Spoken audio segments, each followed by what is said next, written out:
Hello students, हम cost accounting का topic पढ़ने जा रहे हैं कॉन्ट्रैक्ट कॉस्टिंग। इसमें हम पढ़ेंगे introduction to the topic, types of contracts, features of contract costing और फॉर्मेट ऑफ कॉन्ट्रैक्ट अकाउंट। तो सबसे पहले है कॉन्ट्रैक्ट होता क्या है। किसी भी काम को या टास्क को करने के लिए दो या दो से ज़्यादा लोगों के बीच में जो एग्रीमेंट होता है उसको कॉन्ट्रैक्ट कहते हैं। और जो कॉन्ट्रैक्ट्स होते हैं वो जनरली लॉन्ग ड्यूरेशंस के होते हैं।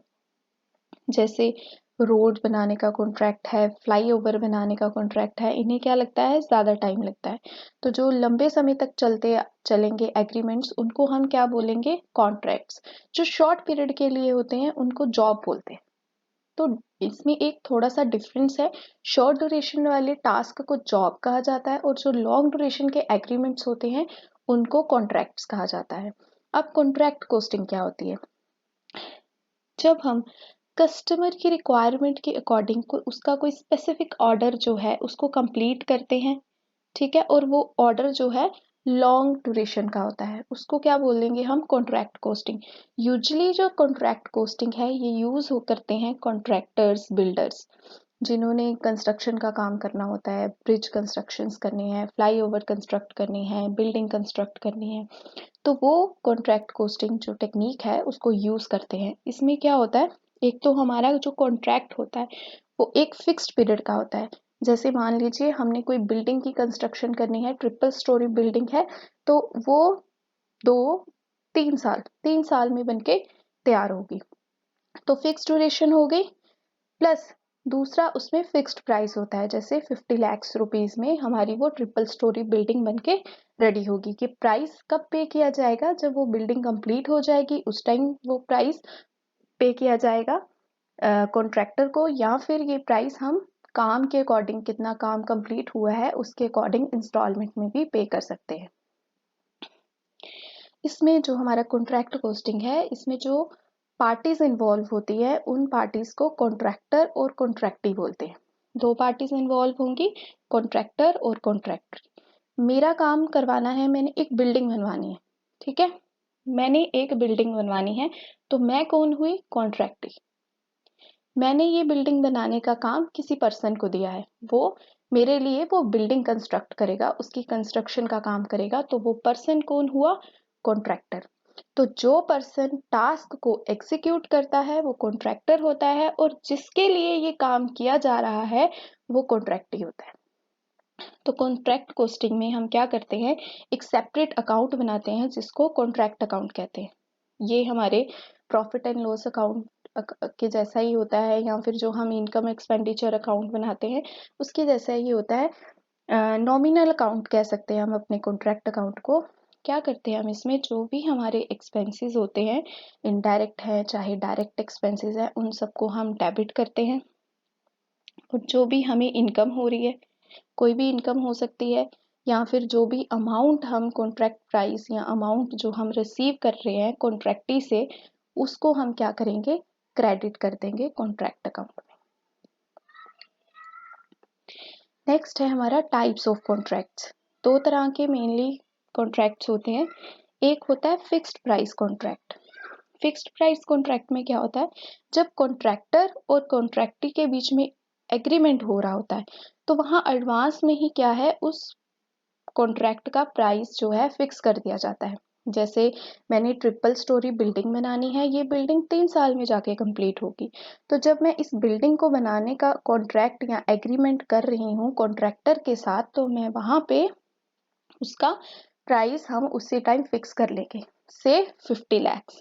मैंने क्या किया, उसी टाइम उसका प्राइस फिक्स कर दिया 50 लाख रुपीस। और इस प्राइस पे दोनों पार्टीज कौन, कॉन्ट्रैक्टर और कॉन्ट्रैक्टी, जिनके बीच एग्रीमेंट हो रहा है, वो दोनों इस प्राइस पे एग्री करेंगे। मैं बिल्डिंग बनवाना चाह रही हूँ, इस प्राइस पे मैं भी एग्री करूंगी, और कॉन्ट्रैक्टर जिसने मेरी बिल्डिंग बना के देनी है वो भी इस प्राइस पे एग्री करेगा कि जब काम पूरा कंप्लीट हो जाएगा तो मैं उसे 50 लाख रुपीस पे करूंगी, ठीक है। सेकेंड टाइप हमारे पास है कॉस्ट प्लस कॉन्ट्रैक्ट। इसमें पहले से प्राइस है, जो कॉन्ट्रैक्ट प्राइस है वो पहले से फिक्स नहीं किया जाता। इसमें जो है पेमेंट की जाती है कॉन्ट्रैक्टर के प्रॉफिट के अकॉर्डिंग। फिर जितनी कॉन्ट्रैक्टर को जितना प्रॉफिट चाहिए होता है, जो कॉन्ट्रैक्टी होता है उसको उतना पे करना पड़ता है addition to the total cost of the work done. जैसे मान लीजिए हमने बिल्डिंग का काम दिया है, तो वो बिल्डिंग कंप्लीट हो रही है 40 लाख रुपीज में, ठीक है। तो मैं उस पे कह रही हूँ कॉन्ट्रैक्टर एज अ कॉन्ट्रैक्टर, जो पर्सन है कॉन्ट्रैक्ट जिसको हमने दिया है, वो कहता है कि मुझे इस पे 8 लाख रुपीज का प्रॉफिट चाहिए। तो 40 लाख उसकी कॉस्ट है, प्लस हम उसमें 8 लाख रुपीज प्रॉफिट ऐड कर रहे हैं, तो टोटल कितना होता है 48 लाख रुपीज। तो जब हमारा कॉन्ट्रैक्ट कंप्लीट हो जाएगा तो हम कॉन्ट्रैक्टर को 48 लाख रुपीज देंगे, कॉस्ट प्लस प्रॉफिट। तो इस तरह का जो कॉन्ट्रैक्ट होता है जिसमें हम काम खत्म होने पे डिसाइड करते हैं कि हमने पेमेंट कितनी करनी है, या डिसाइड होता है कि कितनी पेमेंट करनी है, उसको कॉस्ट प्लस कॉन्ट्रैक्ट कहते हैं। नेक्स्ट है हमारा फीचर्स ऑफ कॉन्ट्रैक्ट कॉस्टिंग।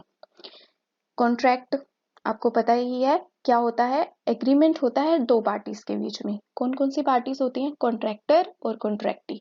जो एग्जीक्यूट करेगा टास्क को वो कॉन्ट्रैक्टर होगा, और जिसके बिहाफ पे वो टास्क एग्जीक्यूट किया जाएगा या काम किया जाएगा वो कौन होगा, कॉन्ट्रैक्टी होगा। सेकेंड, जो हमारे कॉन्ट्रैक्ट्स होते हैं वो जनरली क्या होते हैं, लॉन्ग ड्यूरेशन के होते हैं, मतलब more than 1 accounting year. Accounting year आपको पता है ये 12 मंथ्स का होता है, तो जो कॉन्ट्रैक्ट्स होते हैं वो ज्यादातर कॉन्ट्रैक्ट्स क्या होते हैं, 12 महीने से ज्यादा के होते हैं। नंबर 3, अगर कोई कॉन्ट्रैक्टर ऑन टाइम अपना कॉन्ट्रैक्ट पूरा नहीं कर रहा है, जैसे हमने बिल्डिंग कंस्ट्रक्शन का काम दिया है, ये बिल्डिंग 3 साल में कंस्ट्रक्ट हो जानी चाहिए, पर वो 3 साल में नहीं बनती है, तो इस केस में कॉन्ट्रैक्टर को क्या है, पेनल्टी पे करनी पड़ेगी। नंबर 4, इसमें हम एक सेपरेट अकाउंट बनाते हैं, उसको क्या बोलते हैं, कॉन्ट्रैक्ट अकाउंट। क्यों बनाया जाता है ये कॉन्ट्रैक्ट अकाउंट, ये इसलिए बनाया जाता है ताकि उस पर्टिकुलर कॉन्ट्रैक्ट से हमें कितना प्रॉफिट अर्न हो रहा है हम उसको फाइंड आउट कर सके। और पॉइंट नंबर 5 है, जो भी कॉन्ट्रैक्टी है वो अमाउंट पे करेगा कॉन्ट्रैक्टर को on the basis of work certified. Work certified मतलब जितना काम कर लिया है उसको वो चेक करके उसको अप्रूव करते हैं, तो उसको जितना काम किया है उतने का अमाउंट मिल जाएगा, मतलब इंस्टॉलमेंट पे मिल जाएगा। जैसे मान लीजिए मैंने 100% काम कर दिया है, पर उसमें से जो 90% काम है वो अप टू द मार्क है, बिल्कुल सही हुआ है, वो उन्होंने अप्रूव किया है, वो हो जाता है हमारा वर्क सर्टिफाइड। बट जो 10% काम है उसमें कुछ कमियां हैं, ठीक है, तो अब हमें वो 10% को ठीक करना पड़ेगा। तो जो 90% हमारा ठीक हुआ है उस वर्क सर्टिफाइड, उसे बोलेंगे वर्क सर्टिफाइड, और उसके बेसिस पे हमें अमाउंट पे किया जाएगा, जो भी हमारा कॉन्ट्रैक्ट का अमाउंट होगा। जैसे मान लीजिए 1 लाख रुपीज में से 90,000 हमें 90% काम का दे दिया जाएगा, ठीक है। तो ये कुछ फीचर्स थे कॉन्ट्रैक्ट कॉस्टिंग के। लास्ट हमारे पास आ रहा है फॉर्मेट ऑफ कॉन्ट्रैक्ट अकाउंट, कि कॉन्ट्रैक्ट अकाउंट कैसे बनाएंगे।